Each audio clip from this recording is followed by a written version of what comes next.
So the FBI, as we've been discussing on the periphery here, has definitely seen better days. They're under intense scrutiny. Here now, former FBI Assistant Director of the Criminal Investigation Division, Ron Hosko, who served in the FBI for 30 years. Ron, thanks for being here. Welcome back to the program tonight. It's always good to have you with us. Good to be with you.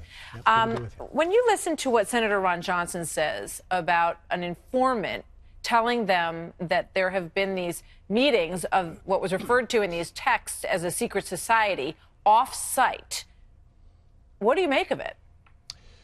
Well, Martha, the FBI is full of informal networks, many of whom meet off-site to have a drink, to have lunch or dinner together, to talk about the day's events or the challenges for tomorrow. So I don't make much at all of off-site meetings with small groups, different networks. Those exist in every organization. They exist in the FBI. The secret society part is a little bit different. I've not been part of an FBI secret society, even though perhaps some who worked for me or knew of me thought I was part of the secret society because senior leadership gets to promote junior leadership or decide that somebody's not going to be promoted. And I think they can be perceived as a secret society. Sometimes their deliberations are in secret and they make hard decisions about the organization, who moves up and who doesn't. And I can see perception issues, but I'd like to see the facts.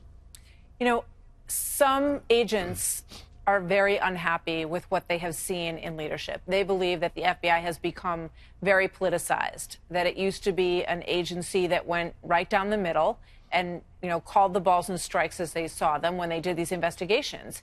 How do you respond to them? I mean, as someone who committed such a big part of your own life to the agency, how do you feel about that? Do you agree with them?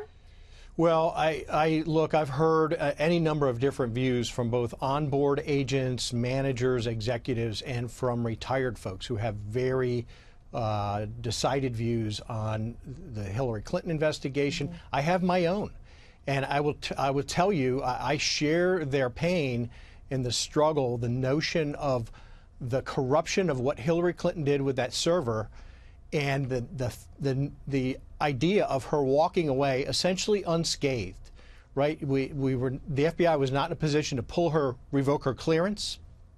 They made a decision not to prosecute her based, in my estimation, on good faith analysis of the facts and the precedent and what the statute said. I differ in material ways with the outcome. To me, it was completely offensive what she did, and a complete failure at Department of State, top to bottom.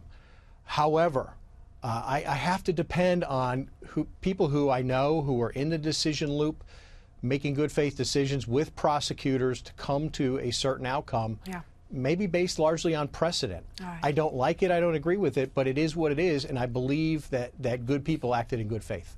Ron Hosko, thank you so much, sir. Good to see you tonight.